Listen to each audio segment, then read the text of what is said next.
Maayong adlaw mga kabisaya, it's Tim and Jackie here. And welcome to this year's last episode of the Balik Bisaya vlog series. Hi, I'm Tim, half British, half Filipino. Born and raised in the UK for 17 years, now living in Cebu, Philippines.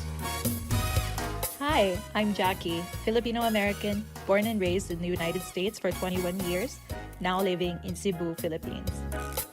Since living here in Cebu, I always wanted to learn more about this beautiful island. Hi sir, try may danggit. As one of the oldest settlements here in the Philippines, there is so much to know about its rich culture and heritage.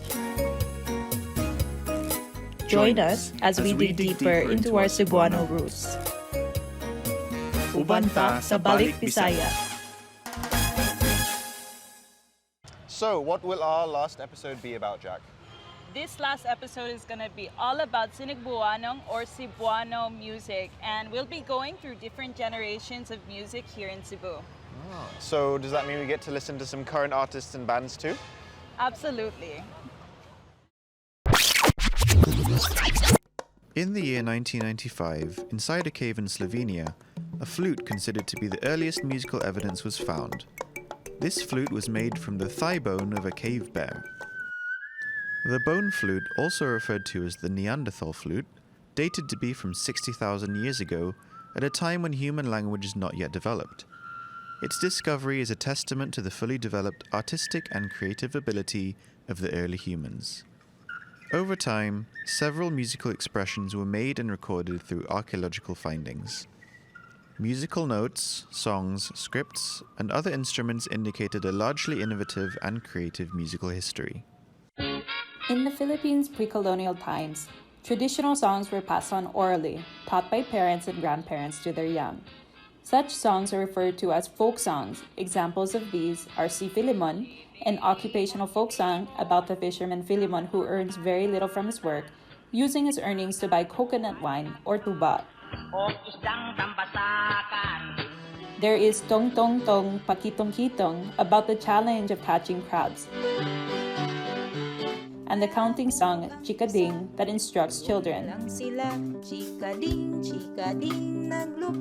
Folk songs are usually repetitive and short songs in stanzas. Although similarly found in the other regions and translated into their own dialects, folk songs describe a story or a tradition in a specific community at a certain point in time. Hence, ownership and authorship of folk songs are vague and only identified based on certain documents or scripts within specific groups.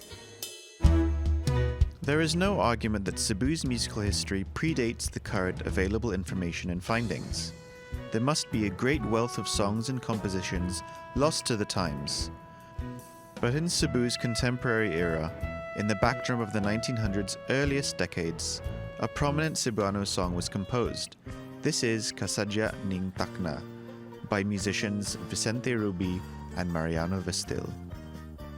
Kasadya Ning Taknaa, translated to How Joyous is a Season, was composed in the 1930s. It's considered a Christmas song. In Sinigbuanon, Kasadya is an example of a Dayegon or a carol. Dayegon is a large part of Cebu's traditional practices during the Christmas season, sometimes even starting in the month of August, with groups referred to as mananaygon or caroling groups going from house to house.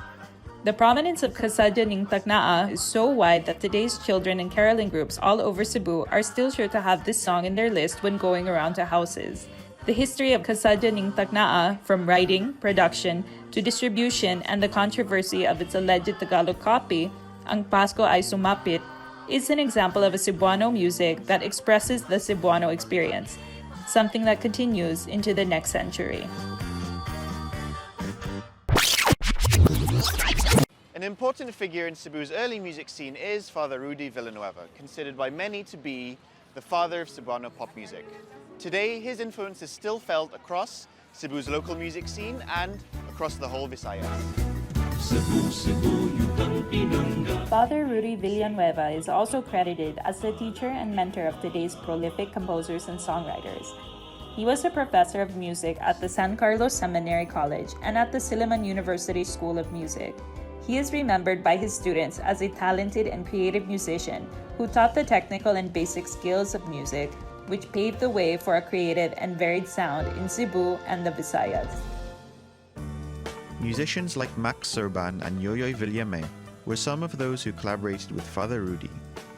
Serban and Villiame are credited with popular humorous compositions, referred to as novelty songs.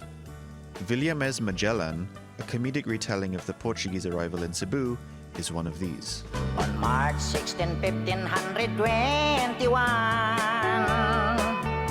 And Serban's Ang Manok ni San Pedro, inspired by the radio drama turned movie, that tells the story of Esteban, or Teban, and his misadventures with St. Peter's chicken. Uy!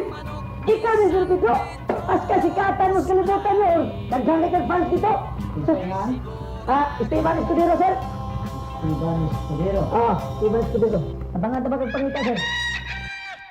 I knew Bisaya humor was historical, and speaking of which, ikaw, Tim, in your family, do you have any history or memories of Cebuano music? Yeah, so every year, Jack, we'd celebrate my great-grandma's birthday and, we'd go somewhere and we'd have a band that would play her favorite songs like Osahay, Pasayawa Ko Inday, the Irog Irog song. So we'd all dance to Cebuano music. So I have that really fond memory.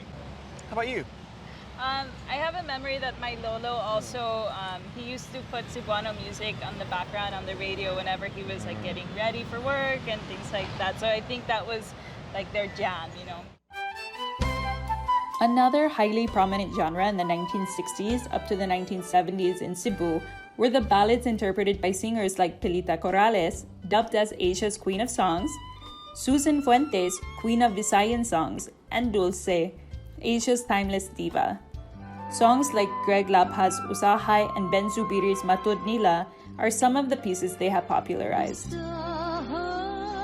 Cebu from the 1970s to the 1980s is considered by some as the golden age for music. It was an era filled with melodramatic, often romantic songs and compositions that were also sung as haranas, the Philippines' traditional courtship practice.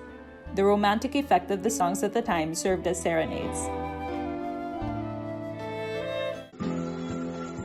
In 1981, a songwriting competition was established, the Cebu Popular Music Festival, organized by then Cebu Arts Foundation, which was chaired by Eduardo Gullias. The contest, popularly known as Cebu Pop, ushered in many talented Cebuanos, interpreters like Vina Morales, Sharon Regis, Rocky Vega, and Ana Feji, and composers like Emilio Villarreal and Alan Jaime Rabaya. Cebu Pop is the country's oldest running singing and songwriting contest. It required its contestants to have the songs in the Visayan language. The contest was held every Sinulog season, currently at its 41st year. Aside from being an avenue for Cebuano musicians, Cebu Pop has also opened its doors to other artists within the Visayas. With its continued growth, singers, composers, and songwriters in the Visayas and in Cebu also developed their skills and talents, perhaps not exclusively because of the contest, but definitely because of its influence and the attention it focused on the region's music scene.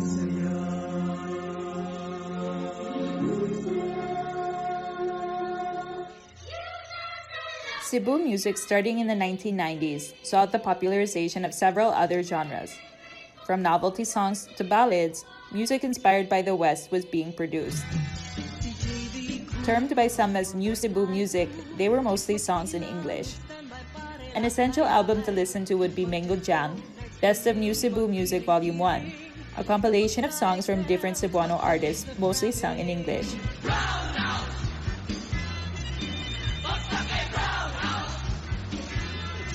In the following years, Cebuano bands gained large followings. Some of these were Sheila and the Insects, Junior Kilat, and Franco. And because Cebu is an island community, of course, its artists take inspiration from its gorgeous beaches. It's all about the beach vibes. Genres like reggae, indie rock, alternative rock, hip-hop, rap, and cover bands also gained huge followings. In the early 2000s, the Cebu music scene saw a huge shift, almost or perhaps even entering the mainstream media. This is credited to what is now identified as Bisaya rock or Bisrock.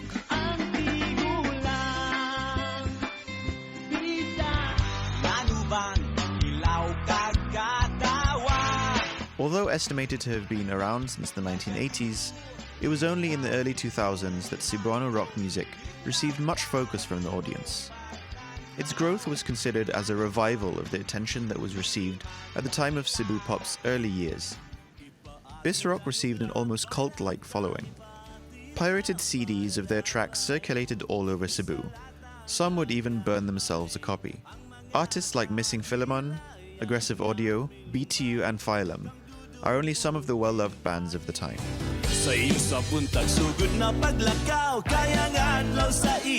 Bisrock was initially considered as underground music. However, over the years, it eventually gained a sort of legendary fame that's still celebrated today. Its success is rooted in many factors.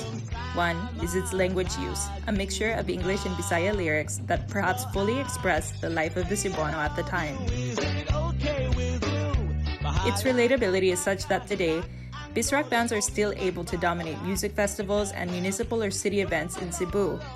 More than tunes and sound, Cebuanos consider Bisrock as an experience. It's nostalgia and rebellion for the Cebuano, often thought of as a competitive reaction to the also developed music scene in the country's capital, Manila. A reaction that can be traced back to Vicente Ruby and Mariana Vestil's Kasadya Ning Tagnaa.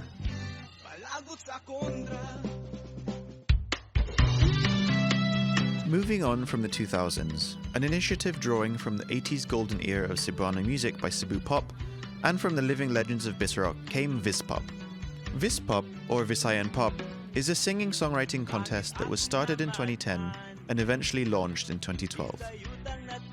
Vispop started out as a songwriting campaign. We were organizing it because at that time when we started, there was no mainstream Bisaya music to speak of. Mostly the Bisaya songs that were produced back then were either novelty songs in the vein of like Max Urban and Yoyoy Villiame, and more traditional Bisaya songs like the songs being produced by Cebu Pop Music Festival, which is another songwriting contest. And so we have that huge tradition of songwriting, but there was no mainstream Bisaya music to speak of. That's why our cooperative, Artist Co Multi-Purpose Cooperative, decided that we should organize a songwriting campaign to encourage songwriting, first and foremost to encourage songwriting among young people in the vernacular. And then secondly, once we had the songs, to encourage our young listeners to listen to Bisaya songs as well. Like the other music movements in Cebu, Vispop also emphasizes the use of language. Contestants are to write and sing in Bisaya. Its motto created waves in the other regions, resulting to the development of contests like Min Pop for Mindanao Pop, Waray Pop, Ilonggo Pop, and other like movements in regions. Some of Vispop's awarded winners are Jerica Teodorico, Chay Fonesier, Jewel and Joe Villaflores, and Lourdes Maglinte, with songs like La Biolanga, Ako nang gihatag nimo akong kasing-kasing, Kung Di Palang Kubuang, Di Palang Kubuang, Aduna ko'y siguradong trabaho, Duyog,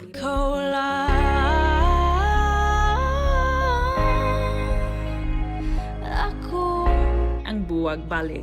Buwag balik kung sa manehasa na tapapadulong, Time sa klaro tabela. The attention Vispop receives now is rooted in the natural technological advances that have been developed. In the past, there were very few recording studios in Cebu, which forced bands to record their songs with whatever equipment they could afford. Songs only gained recognition through radio and TV features. Today, aside from Cebu's local recording studios, companies from other regions and even those under larger international companies have started setting up their offices here. Artists are now being signed to labels with a larger reach. Technology in creating music has also evolved. New sounds are being created as well as a globalized community where songs do not have to be featured on the radio or TV to reach audiences on the opposite side of the globe. We no longer have to wait for records to be sold on vinyls or CDs. With the internet, songs can be downloaded and listened to from anywhere in the world.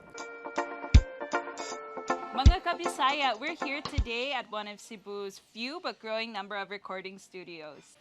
We're here to talk to someone who really knows their Cebuano music.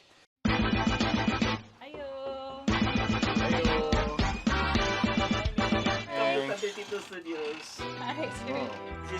home of Vispop.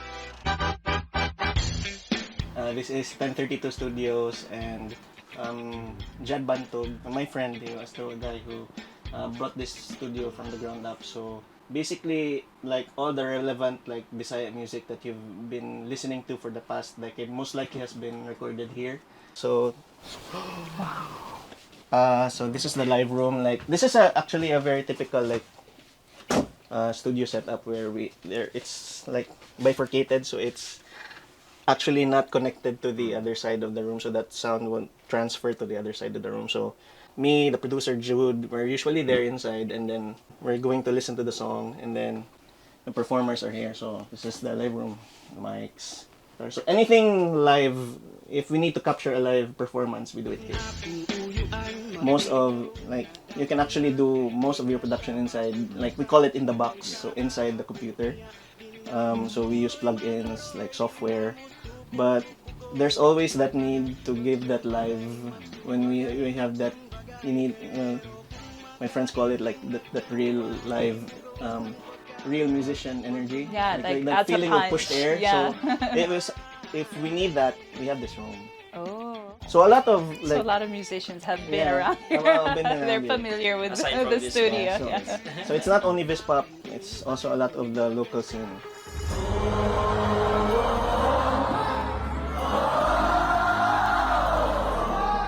A lot of people ask me, how were you able to achieve something like Vispop? And I tell them, it never happened overnight. Actually, we benefited from years and years and years of tradition of songwriting and music here in Cebu. Just look at Cebu. This is like one small city, but we have a lot of music scenes going on, all happening at the same time, and all concurrently like coexisting with each other. And we're mixing artists up, like an indie rock artist now would write in Bisaya, or our Vispop artists like Lourdes would produce songs in English. So we have this sort of melding of different kinds of influences that I think you cannot find anywhere else in the Philippines. When Cebuanos think of something sad, they tend to mix it up with a joke, just so I think to cope. play it off. I don't know. Someone should do a study on that because it's so unique to Cebuanos.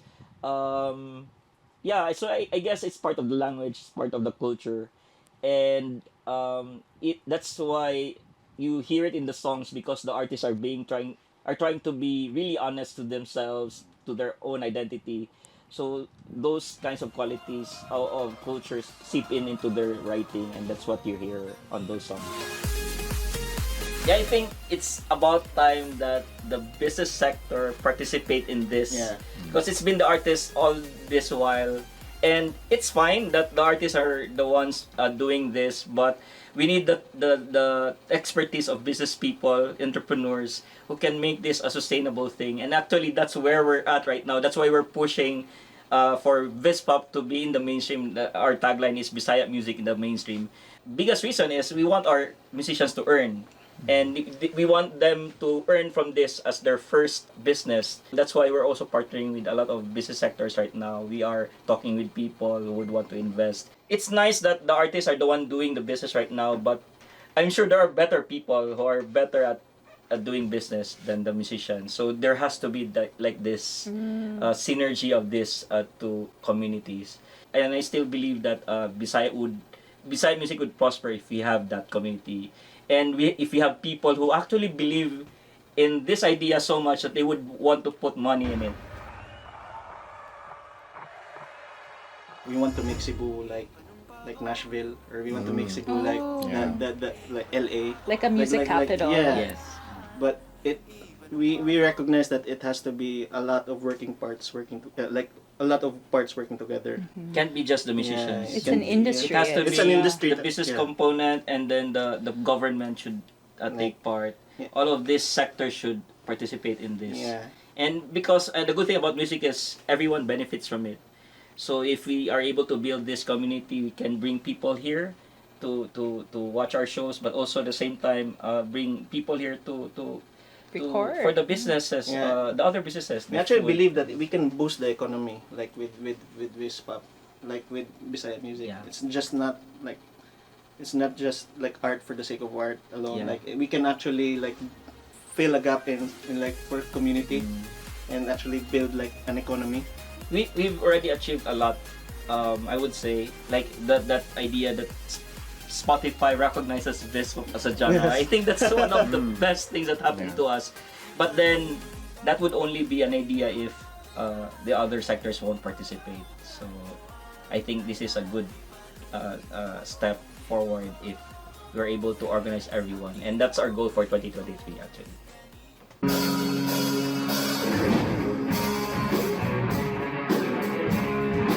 Another spot that has made its mark on the Cebuano music scene is the local pizza place and venue, Handerao Pizza. Handerao in Cebuano means the power to imagine, and since 2004, it's been a place for Cebuano creatives to meet, create, and collaborate. So come on, let's go inside and try their pizza.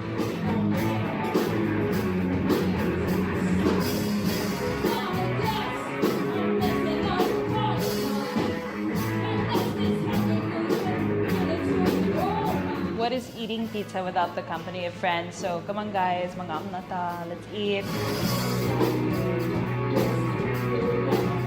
Take me in my sleep tonight. Let me die without a fight.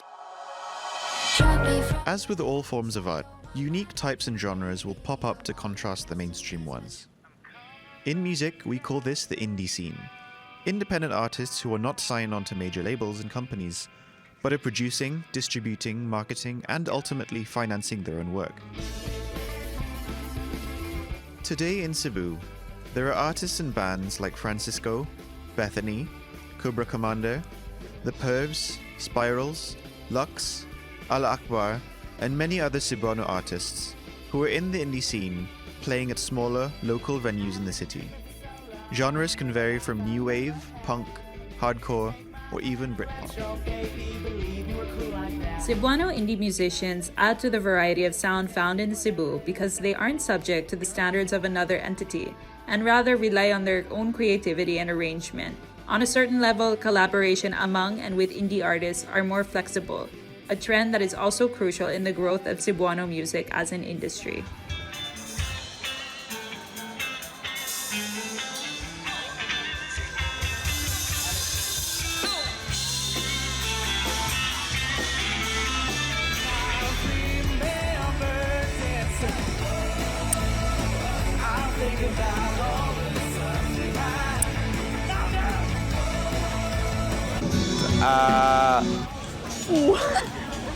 Loaded question.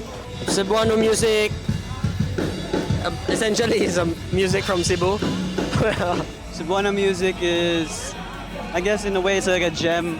People need to dig a little deeper to find it.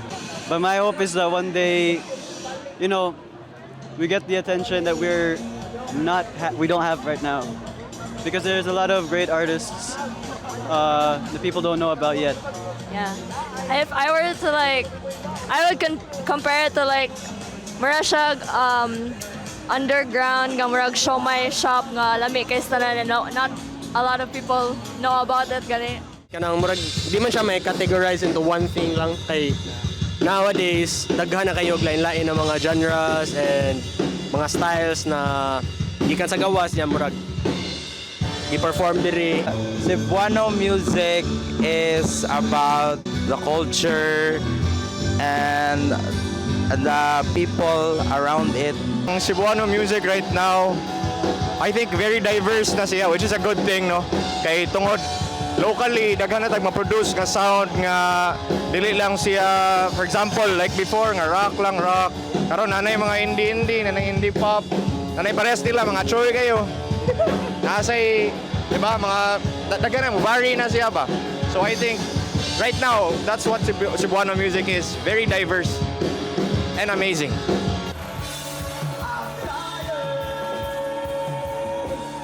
I personally look up to the band Missing Filemon, Aggressive Audio, Romel Toico, si Kuan yun, Max Urban, Honey Drop, and Hey, It's Your Birthday. I really look up to our really close friend, Carlos Sente. Sunod, Missing Filemon, si Insoy, Gabi Alipe sa Urban Dub, si Franco, Franco Reyes, Ambassadors, or many more. The Lab Rats. So the Lab Rats, that's Jad Bantog and Silly Quizon. I also looked up to Drop Decay a lot because of the way they did their live shows.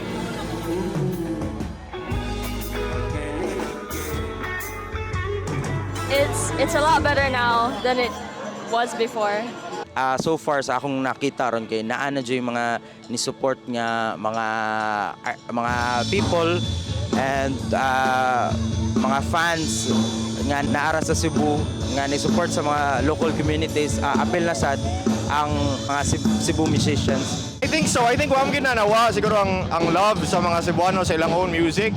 Ang difference lang karon kay nanay variations ba. So daghan nagtao nga ilahaning style, mo support sila aning style, which is a good thing sad.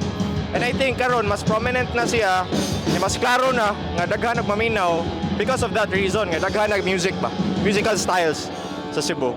Naman ang support sa Cebuano nga music scene, kadato ka na mo diri nagi ka ng murag crowd.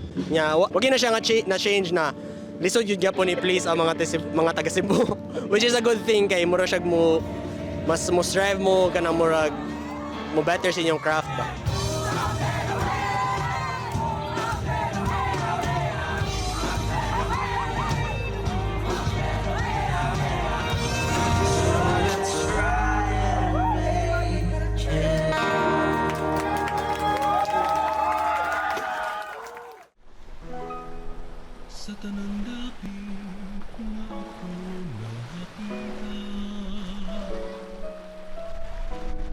Ang tumangkaanyag ni saknit sa akong mga mata. A technical definition of music would be voice and instrumental sounds combined as a form of expression. When adding the Cebuano, perhaps it is enough to say that it is the music from the Cebu region. But what happens when it is a Cebuano individual living outside of Cebu creating a song in Bisaya? Or even one that is in English? Who really defined what Cebuano music is?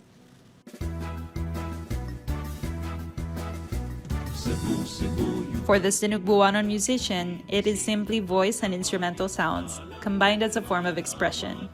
One that describes and is rooted to their experience as a Cebuano, even if they grew up or are currently residing outside of Cebu. For the musician, it is Cebuano music when it describes their lived Cebuano experience.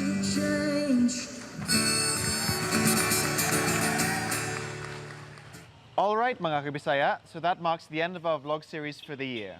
We hope we helped you reconnect to your roots and learn more about Cebu's rich culture and heritage. And we hope you added some new songs to your playlist and have some new artists to look out for.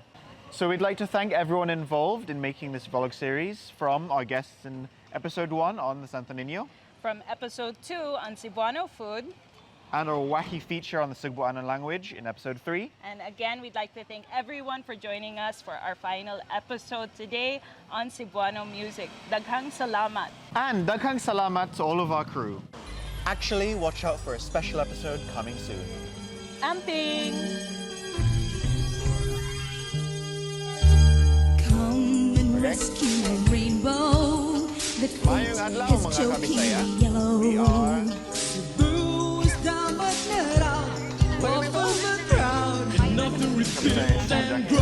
we will rise to the top of the heap. We are Cebu.